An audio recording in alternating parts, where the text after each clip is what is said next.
don't have these exchanges very often because they go nowhere, and I understand it. So, I had an exchange over a YouTube situation, and there was somebody in there saying, "Oh, it can't be a conspiracy." I'll go, "Look, man, whatever you want to believe, you're going to believe." But the problem here is, and I've said it a million times, and I mean it, Americans are propagandized into believing they can't be propagandized. So even if it's a bubblehead in the street that's 18 years old, he or she is going to take their information off what they just will catch walking through the living room when their parents have on the world news. Do you know what I mean? Yeah. And it's going to be, and here's what it goes back to. We have told ourselves that whatever, and this goes back to that fake construct of that the United States was God-breathed, that Jehovah just loved us and put us in his furry little pocket. And so what does that mean? That means that if we're so Christian and so righteous that whatever we do, no matter what we do, it's okay. It's covered by the blood. And here we are. Yes, we are not liked. We have been fighting for over a century straight. Is there something wrong with this? Absolutely. But we're told that we got to be the cops of the world, and we accept that. Now, one other thing I want to say. Regard McKinder. McKinder wasn't anti-U.S. McKinder was just calling it the way he saw it. Yeah. But you see, it's very interesting because he does this in around 1909, 1904, somewhere out of the city of London. He went to the London School of Economics.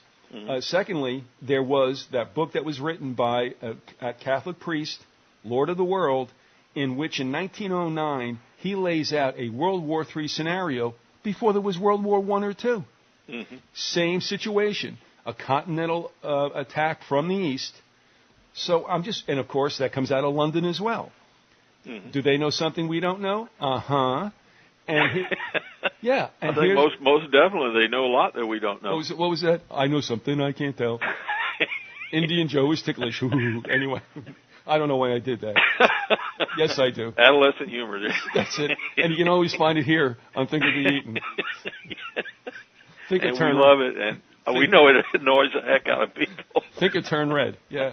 But what McKinder was saying is, and this is so interesting, because we're laying up strongholds, and I know we're supposed to be getting out of Iraq. Forget it, folks. I'm telling you right now, we're not getting out of Iraq. We're not getting out of Afghanistan. There will always be something that happens to make us stay. Exactly. You're not going to dump two of the biggest, if not the biggest, military installations that are there. You've got us now in the Horn of the Cape. We're in the peninsular countries at the south end of Saudi Arabia. We've got what? We've got Iraq. We've got Israel to the Mediterranean. We're in Afghanistan with Iran sitting in the middle. But here's what McKinder said. Navies won't be needed for the last skirmish on the Eurasian continent. Because think about it. It's a huge landmass from Portugal to Vladivostok. The Earth Island. That's what Karl Haushofer said it was. That was the term he used. Because I think it's 75%, roughly 75% of the world's population lives there, and a huge amount of the world's resources are there. Yeah, and so think about it. We're the ones that are at a disadvantage, because even if we have a beachhead, if you will, in those countries, and we can access our people from supply lines through the Mediterranean because Israel is there, or through the Indian Ocean because we're down there. That makes a lot of sense, and Diego Garcia is there. But the thing is, we got to bring stuff over. The Russians and the Chinese don't. Well, here's a major problem. What happens if the Suez Canal is closed, and it could easily be closed by Egypt under an extreme right-wing Muslim Brotherhood government, and that's probably going to happen. You've got the Persian Gulf, where most of the world's oil traffic, a huge amount of the world's oil traffic goes through there. You've got Iran sitting right there. I mean, I don't know how many miles of their coastline is on the Persian Gulf. Well, and they have huge numbers of missile batteries there. They can blast anything if they want to. They can blast anything in that Gulf anytime they want. Well, what happens when the world's oil traffic stops?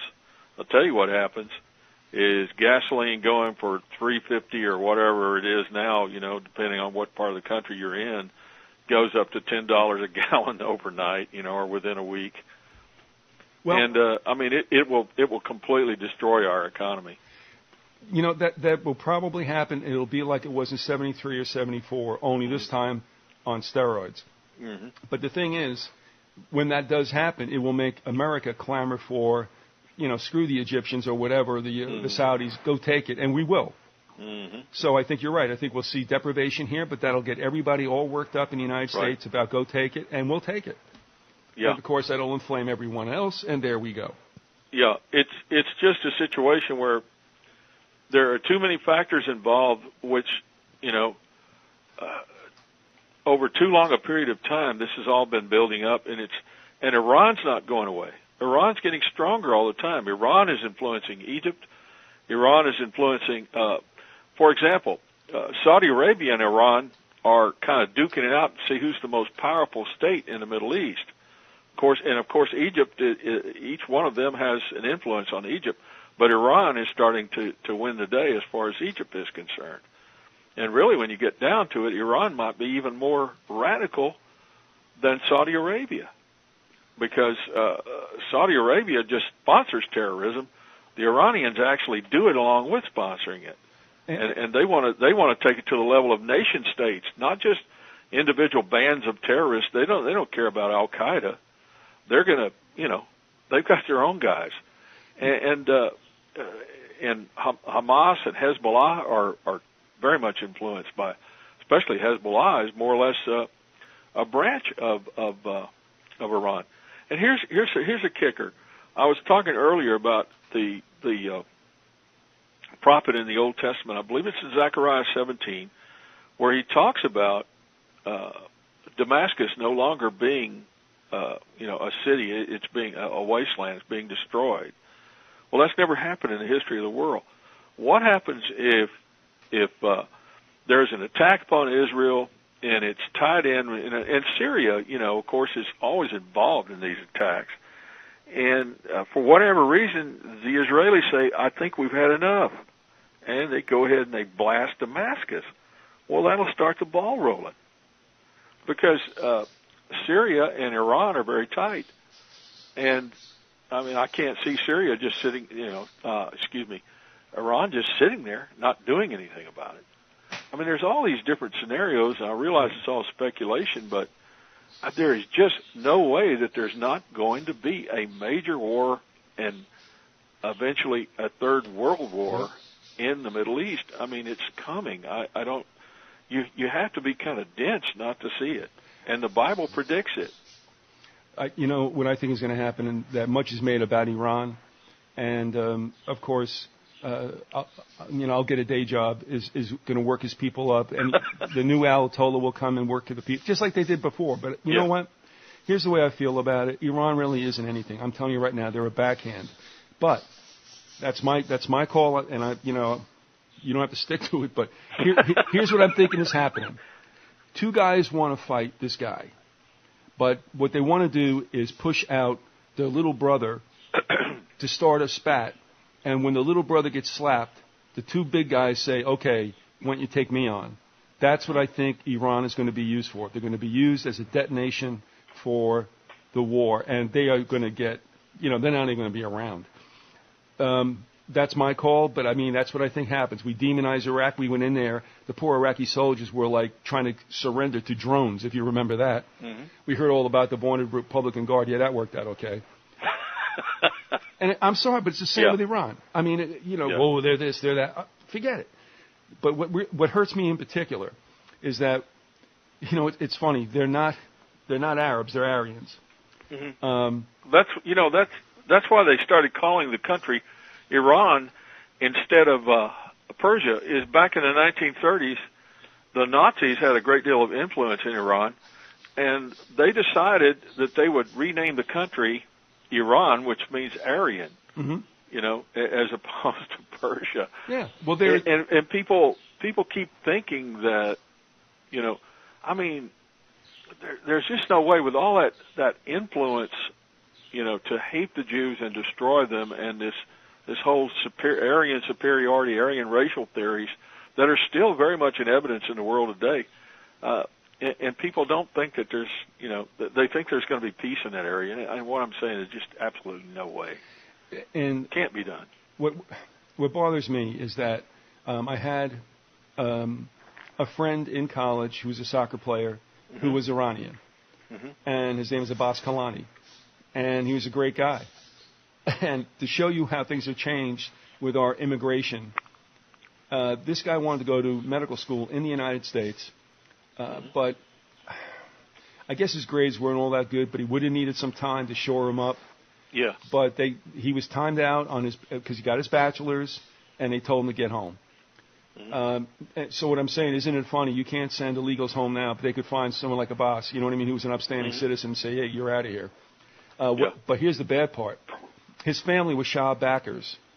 And so in 1980, Abbas got sent back, I believe, in 80, somewhere around there.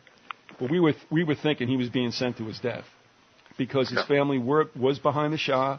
His brother was like the Pele of Iranian soccer. Wow. But I know Abbas, and I know what kind of guy he was. And I think about his face when I think about Iranians, and I'm like, you know, I know Abbas is there going, oh, man, I hope he doesn't think that we're all like, and I know that. And I'm thinking, he knows that we're not, you know, I'm not like everyone here, you know? Yeah. But that just puts a human face on it. It's like these people want to go and work. They want to have a family, you know? Yeah. And what do we see? We see, like, what? However many can get going so they can have some protest down somewhere. And we think, okay, that's the whole country. But you need to do this characterization to get people not thinking, just pissed off at whatever they see. Right. Well, it's just like several years ago, I had a young lady who worked for me doing clerical work, and she was one of the sweetest, most morally upright, decent people I've ever met. I really liked her a lot. Her name was Aisha, and she was a Pakistani Muslim. Her husband was an engineer here in the States. And, I mean, I really got to know her and really respected her and liked her as a person, you know. And that's the problem. It's not the ordinary people. It's the elites. It's the governments. It's those people, you know, who want to stir up hatred for their own benefit, you know, so that they can gain power and wealth. And, you know, or their minds are polluted by some insane religious philosophy which preaches hatred and death. And you know, that's just, it seems like it's there all the way around. And it's like I have friends that are Europeans, and they just don't understand how Americans don't get it about what's going on in the world. And they, you know, often had them say, well, you know, Americans seem so naive. And I go, well, you just don't realize the level of propaganda that we grew up with, you know. And I said the whole world, including ourselves, is taught that, you know, the Soviet propaganda was just overwhelming. I said, well, the Soviets had nothing on American propaganda, you know. No, I agree. We were brought up to believe that everything we did was right. Everywhere we went, you know, America just couldn't be wrong. You know, we were, you know, God's favored nation or whatever you want to call it. And it's just not the truth.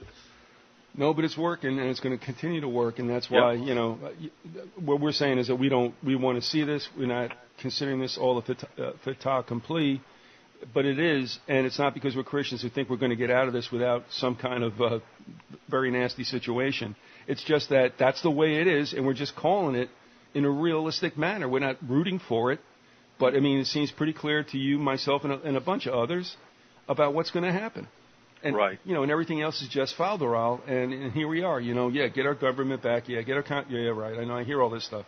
Yeah. And nothing ever happens, and everybody goes back the same way, and, of course, you know, we talked last night also about, you know, as long as people vote, they think they're kicking ass and taking names. They're not doing anything.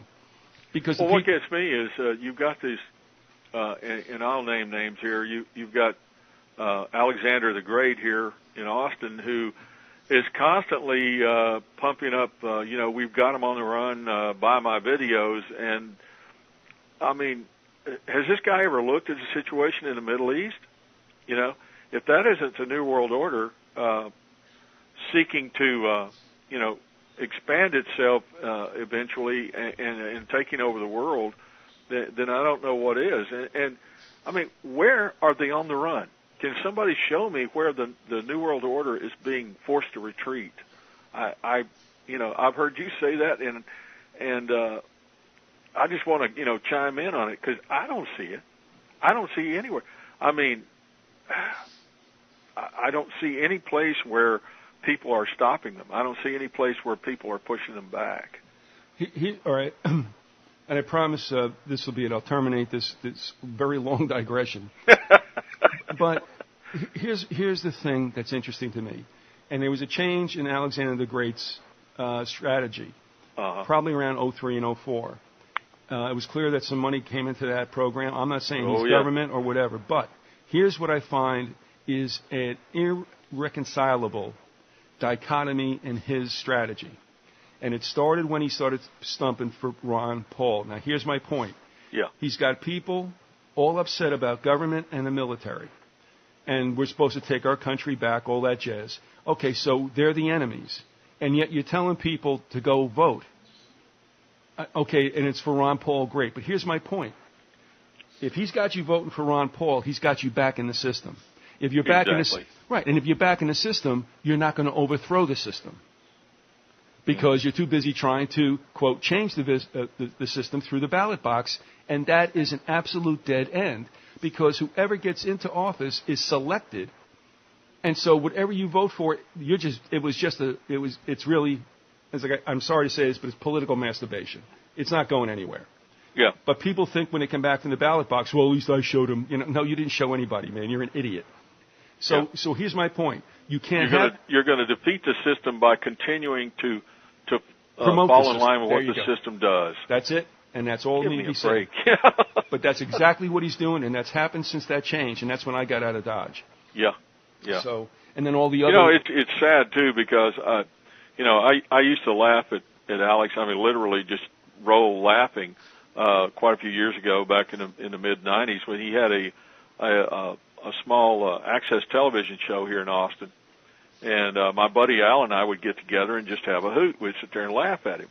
Then after a while, I began to realize, some of the stuff he says, makes some kind of sense, and I would check into it, and I learned a couple of things, he was on a pretty good track. Of course, he always was an egomaniacal person, and he always had. What was really funny is we'd sit there and watch him, and whenever somebody would call in to the show and they would try to test him on a particular point or question him about one of his viewpoints, it would be he would just go ballistic. I mean, his face would turn red, his eyes would start bulging, he would start screaming on the phone or slam the phone down on him. It's like, wow, there's a real dialogue going on here, It's either my way or the highway with this guy, Well, and it was, what was funny about it was he's totalitarian, and in his viewpoint, from the standpoint of he cannot stand for anybody to question him. Well, I mean, it has to be his way. Well, that's the way dictatorships work. Well, again, have you seen him defend anyone's right to say something he doesn't agree with? No, he censors them. No. There it is. It's gone. He's full of crap too. Yeah. So, and I mean, I'm sorry for all the young and the dumb who think this guy is where it's at, and also the old who should know better either. But I mean, he's going to get enough people hurt sooner or later, and we'll let it go at that. Yeah, he really is. I think he's an agent provocateur. And I'm not sure who's behind him, and I won't speak about it here on the show, but I think you and I have spoken in private about who we think's behind him. Yeah. And and you know what it is? He's put in place to control this, whatever this segment is, and there's not a lot of them, so it's not going to happen. But what I got this feeling is going to take place, though, is that when the government wants to get really, really nasty, and the time will come, and when we get into this nationalistic fervor, there's going to be people that have been followers of his that are going to get pulled out, smacked around, and made an example of, and that's going to take care of all that stuff. Oh, yeah. Well, that's the whole point behind it. I mean, he wants to draw out those who would be opponents of the system, get them pumped up, get them, make them come out of their shells, and set them up to get rounded up whenever the roundup comes. One thing he used to do, and some people associated him used to do, is they would get on these access television shows and make a lot of violent statements. I mean, violent. And there was one particular show where the guy was showing people how to use automatic or semi-automatic weapons, and how to buy a weapon, where, what to look for, et cetera. Look, I believe in guns. I own several. I believe in self-defense. But if you think you're going to come out and have some kind of revolution, armed, insurrection against the government of the United States, and you're going to stop the New World Order with your pop guns, you are a fool, and you are going to get badly hurt because somebody is pumping up this propaganda. Yeah. And I think Jones, that alone, sinks Jones, in my opinion. That's a really stupid thing to do. Well, all right. We'll bring that to an end. Yeah. I don't know where you want to go from here, but I do have a question to ask you with regard to the radical Saudi groups. Yeah. I don't have a whole lot more to go, but I was gonna talk about Psalms 83 and Ezekiel 38 and 39. This is a very complex situation, so I can only just kind of scratch the surface, but I can read to you the basics. All right, before you do that, and that'll be the last segment, I take it, let me ask you this. The Wahhabis, would you say that they had their high point somewhere in around the World War I years? No, they were still kind of trying to consolidate themselves at that point. You have Ibn Saud was kind of taking over. He ran I believe it was the Hashemites out of the Arabian Peninsula. They had been the group that had controlled Mecca and Medina at that time, and of course, with the help of the British and Jack Philby, they were able to run them out and to start to take over in that area. I think really their heyday, their real, strangely enough, their apex of power is in our time. Okay. And I think they're getting more powerful. All right. And the second question I had was, and I think you're going to tell me they're also enjoying a period of I guess, strength right now. But, I mean, the Muslim Brotherhood, wasn't there a time when they were more efficacious militarily? No. 0 out of 2 ain't bad. I asked for it. Actually, the Muslim Brotherhood got thrown out of Egypt at one point, and they went to Saudi Arabia. That was basically the only country that wanted them, and they spent their time there. And that's how that people like Osama bin Laden were influenced by the Muslim Brotherhood's philosophies. They have been trying to take power to really become the power on the throne in Egypt for over 80 years. And I think right now they are about to take over Egypt. I think they're going to have the government finally in their hands. They've been outlawed. They were responsible for killing Anwar Sadat, and even before that, Nasser threw them out because they were becoming a rival for him, and they created an awful lot of trouble. There was a lot of assassinations, etc. Okay. No. Honestly, otherwise I'd be like Alexander the Great. Yeah. I'd stop the recording and tell you, if you don't agree with me, you ain't coming back. Yeah. I'll tell you what, man. You talk about. It's not just that he doesn't like him. I mean, he goes. It becomes an emotional episode. I mean, the man's face turns red and starts screaming. I mean, and of course these were live shows, so I mean, he couldn't just start all over again very easily. I know.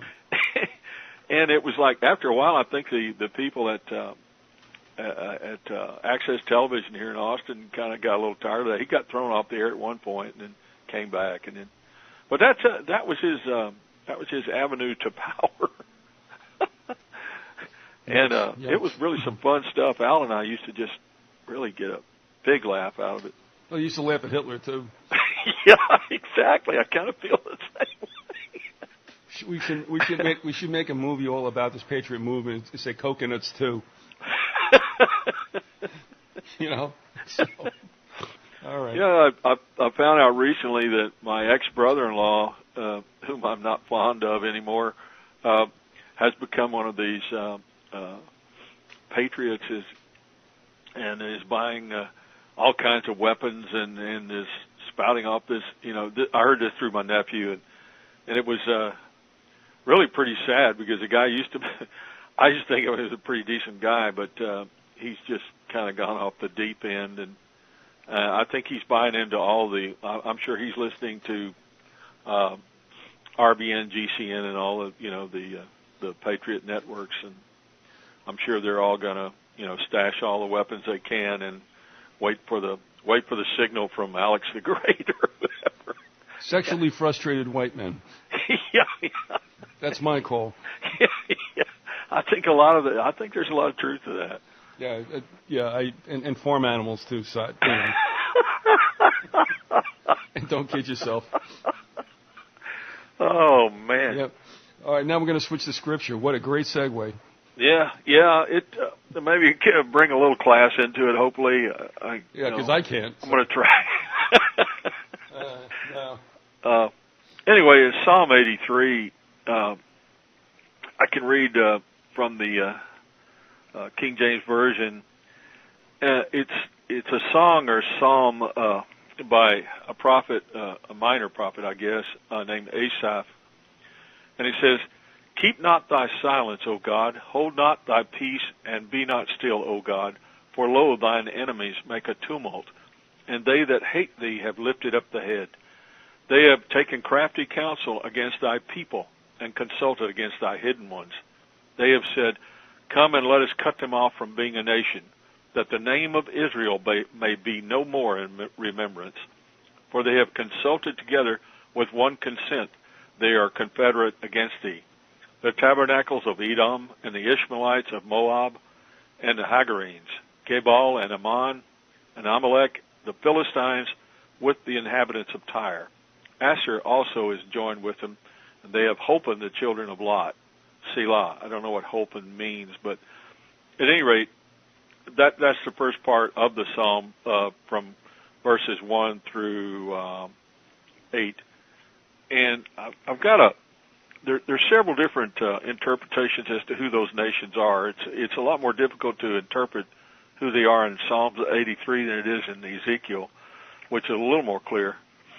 But I'll read it again. It says, they say, Come and let us wipe them out as a nation. Let the name of Israel be remembered no more. They conspire with one accord against you. They make a covenant. The tents of Edom and the Ishmaelites. Well, those are the Arabs. I guess the Arabs in general. The Ishmaelites, definitely, I believe that refers to Saudi Arabia.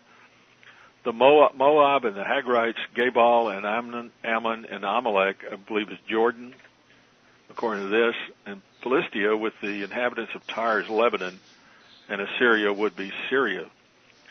I think that one's pretty clear, but the rest of them are a little tough.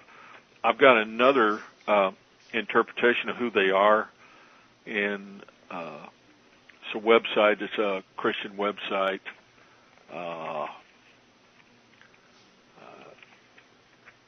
Gosh, I can't tell who it is right now, but it says the tents of Edom, they think of the Palestinians and southern Jordanians. The Ishmaelites, they think of the Saudi Arabians. Moab, the Palestinians and central Jordanians. The Hagrites, the Hagarenes, they believe are the Egyptians, as in Hagar. Hezbollah in the North Lebanese would be Gebal, Ammon, and Amalek, along with the Palestinians and the Arabs of the Sinai. Philistia, they believe, would be the Gaza Strip and Hamas. Tyre would be Hezbollah, the South Lebanese, and Assyria would obviously be the Syrians. It's not totally clear, but we know that they are speaking about people that in the nations surrounding the nation of Israel. After that, I had also wanted to talk a little bit about the Gog-Magog war.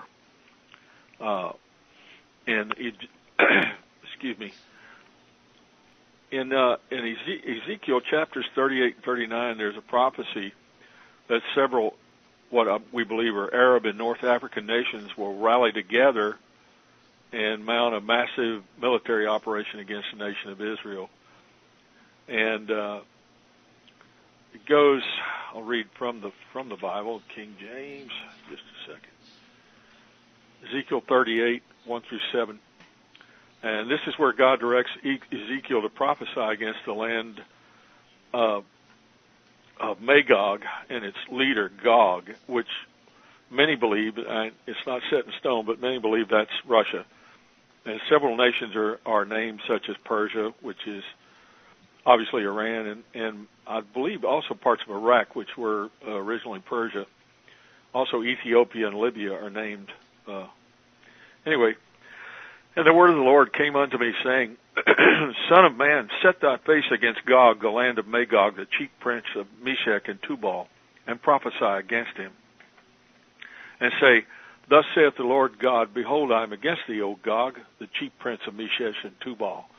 And I will turn thee back, and put hooks into thy jaws, and I will bring thee forth, and all thine army and horses and horsemen, all of them clothed with all sorts of armor, even a great company, with bucklers and shields, all of them handling swords. Persia, Ethiopia, and Libya with them, all of them with shield and helmet. Gomer and all his bands, the house of Togarmah of the north quarters, and all his bands, and many people with thee.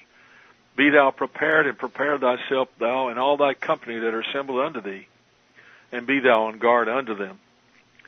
Well, again, it's a little difficult to determine who all of these people are, but I've got, like I had before, if I can find it, a listing of these people. But the point being that we have, different interpretations as to who all these people are, but it's basically nations surrounding Israel, and in a sense, you could say that Russia is one of those nations. I don't have that right now. Wish I did, but apparently I don't. At any rate, okay. Yeah, here it is. I'm sorry. Thanks for the drama. It worked. Magog, they believe, is the southern steppes of Russia. Rosh, they believe, is Russia. Meshech and Tubal, they believe, is Turkey, Turkmenistan. Persia, obviously Iran, Ethiopia, is just who it says. They think that Sudan and Somalia would also be included in Ethiopia, since it was basically part of Ethiopia in those days. Libya, and it says here they may include Algeria, Morocco, and Tunisia. Gomer, they believe, is north-central Turkey, and Togarmah is eastern Turkey. At any rate, that's all kind of, in the wind as to who is what, and it's hard to tell from ancient writings. But obviously, some of these nations are quite obviously distinguished here. Ethiopia and Libya are still the same, as well as Persia, which was obviously Iran. And I guess the whole point there is that this is another example of an invasion of the neighboring states around Israel.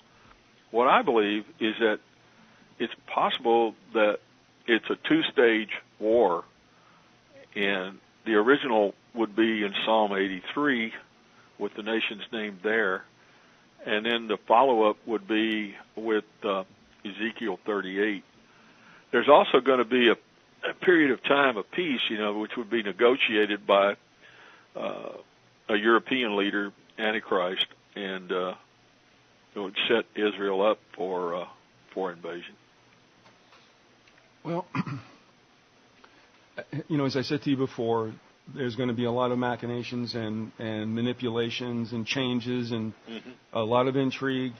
I don't know the time. I think people usually have a tendency to err on it being sooner than later.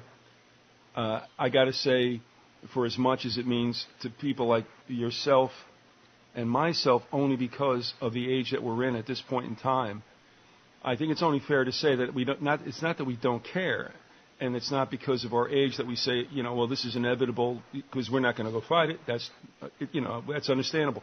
That's not the case. But the case, I think, for, between you and me and and others, you know, you look at your life, and that's going to become probably the biggest factor in your life. Mm-hmm. Because, I mean, the clock is ticking for us. And this could go on for 10 years. This could go on for 20 years. I kind of think not 20, but it's a process that can be slow for so long and then quickened in a second.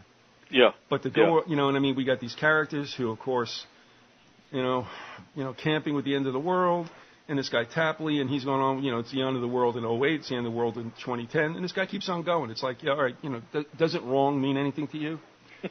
But it's this kind of thing. This is not what it's meant to be. We're not supposed to be around trying to figure out the clockwork. The thing is, we know it's going to happen, and I think it's what goes back to the old the story of the wedding party with the oil in their lamps. Right. You just got to be ready, and you know, don't expect it tomorrow, but be patient and be prepared. I mean, both in a spiritual manner and, if possible, in a physical manner, which means if there's a place you can get to, fine. That's probably not going to happen for most folks. Right. But this is going to come to pass, and there's not going to be a happy ending. I mean, that's just the way it is. Yeah. Well, I mean, for the population in general, if you don't know the Lord, it's game time. Yeah. Eventually, it'll be a very happy ending with the second coming of Jesus Christ, and setting the world right, and a period of a millennium, and then a new heaven and a new earth. But doesn't it freak you out? Anyone out there who doesn't know Christ, this would be a great time to read portions of the Bible, try to understand who He is, and to invite Him into your life, and to experience the miracle of salvation and the belief in Jesus Christ. I don't mean to preach, but I think it's important that we witness to anyone out there who is unsaved, who has not experienced a personal relationship with Jesus Christ. This is the greatest thing that could ever happen to you. Doesn't it eternal life? Doesn't it blow you away? And this is one of the things we're going to talk about with Paul too. That there can be people that will be in the presence of Him and still not believe on Him. Yeah. I'm not saying that from a haughty position. That to me doesn't compute. But it's going to happen. Yeah. You know, and then there'll be I'm assuming that despite that there'll be a millennium of peace, and then it's going to act up again, and then it'll finally be over. Mm-hmm. So. Yeah, it's we're headed for a period of time that the Bible talks about it as being, just horrific. And if I can get the quote from the Bible, I'll get it for you pretty quick here. But it's like something that it's just very hard for people to even understand. And Jesus predicted in Matthew 24.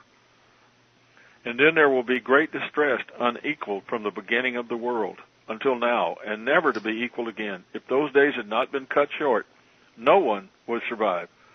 But for the sake of the elect, those days will be shortened. And then the prophet Daniel said in Daniel 12:1, there will be a time of distress such as not happened from the beginning of nations until then. But at that time, your people, everyone whose name is found written in the book, will be delivered. And that was even before Jesus had come.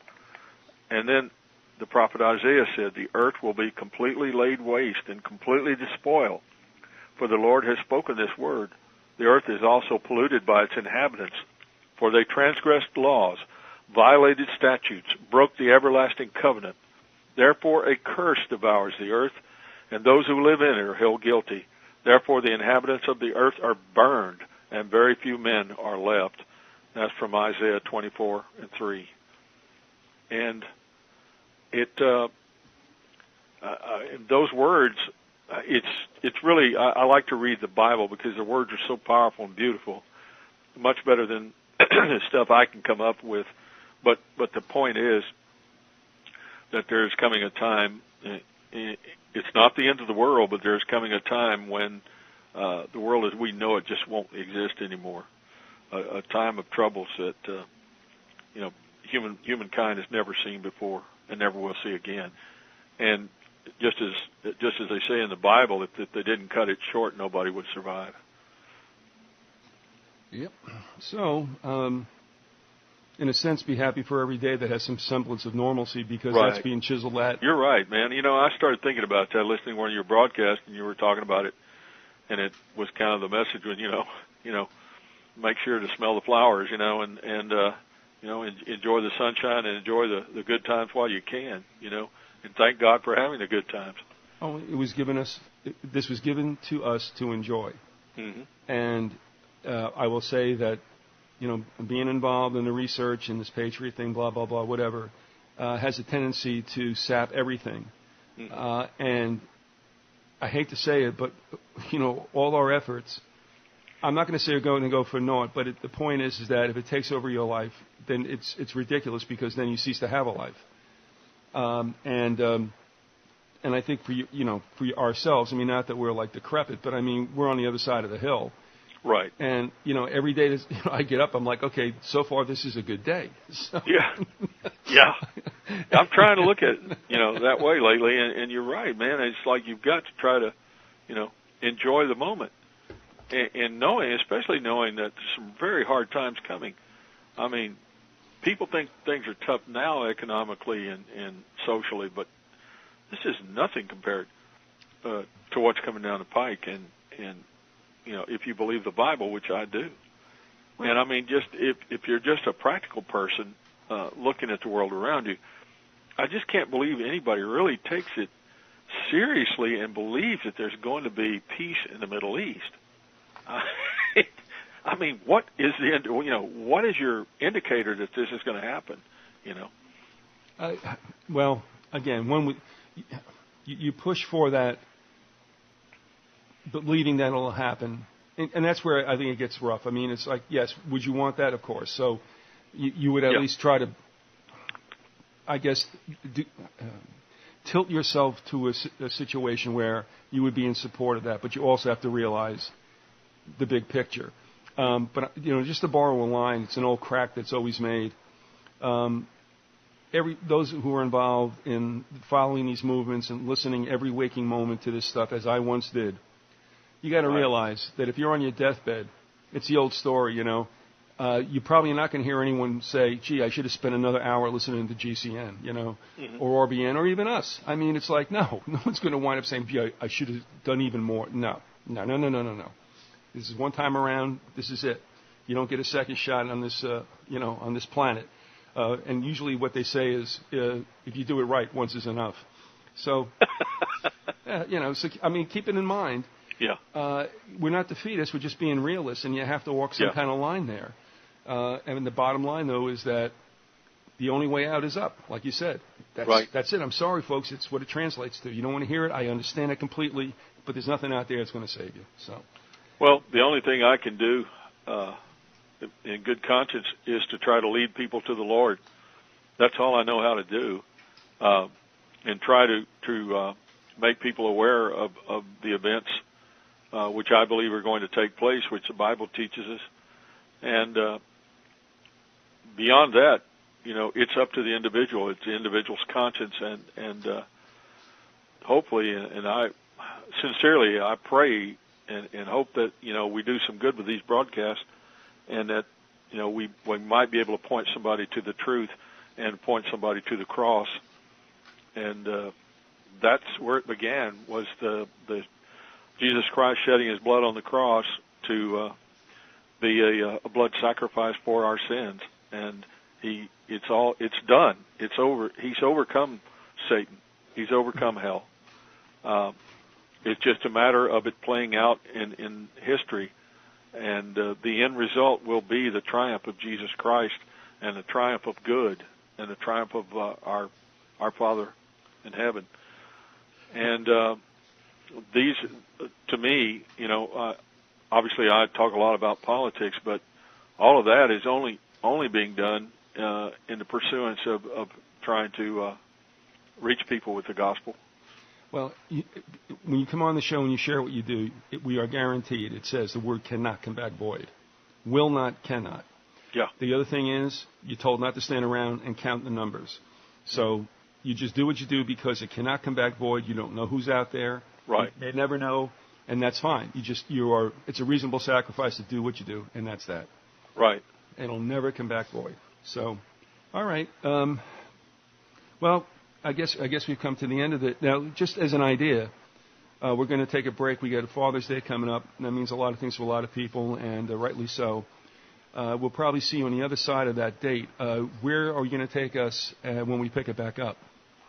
Well, I think I'm going to talk about the revived Roman Empire, and I'm going to talk about the buildup in Europe of anti-Muslim feeling and the buildup of a new crusade.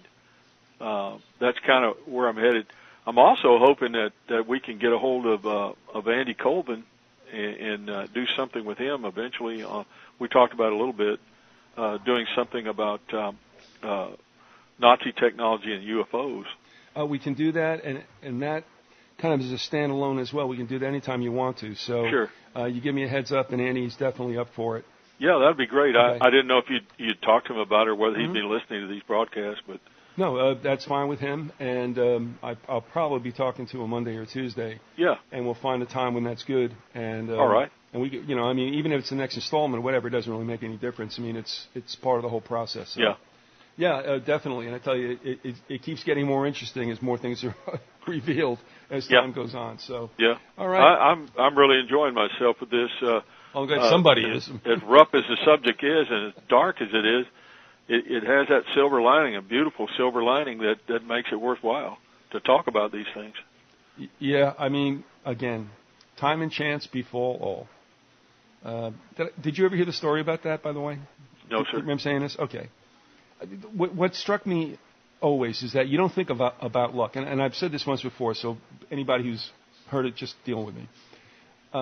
It just struck me in Ecclesiastes that it said, and I'm doing an abbreviated and probably an NIV type of paraphrase, and it says, time and chance befall us all. And I always took note of that. And you remember when they were replacing, was it Judas Iscariot? How did they pick another apostle? Do you remember? No, I don't. I think they drew lots, did they not? Yeah, that's correct. Yeah. And that's chance. But you see, the thing is, we don't want to equate that with gambling. Okay, there's always that stigma there. And it's like, no, forget about that. Right. What I'm calling it is probably randomness. The Lord allows us to be involved in randomness. He understands the whole architecture. He understands every day. He knows it beforehand, but we don't. And so time and chance befall us all. Why did something happen to somebody standing 3 feet away from someone else? He gets hit by lightning and the other guy doesn't have anything happen to him. Right. All right. So anyway. So I had mentioned that on a broadcast, and Jim Kosher, who is a Christian and is behind that Tuesday morning in September video. Right. He and his wife had been listening to it, and it was done with him, but they got a chance both to sit down and listen to it. And his wife looked at him and said, "That's Ecclesiastes 9:11." Now, how does that? Wow. Yeah, exactly. Wow. And that's what happened with me when Jim called. I think Jim. Yeah, we talked on the phone. He said, "Yeah," because my wife said, "That's Ecclesiastes 9:11," and I took a look, and it is. So I'm not saying anything. That's just the way it is, folks. Maybe that also is time and chance, but it does happen. It's randomness to us, but it's probably completely structured to the Lord. So yeah, that gave me gooseflesh, kid.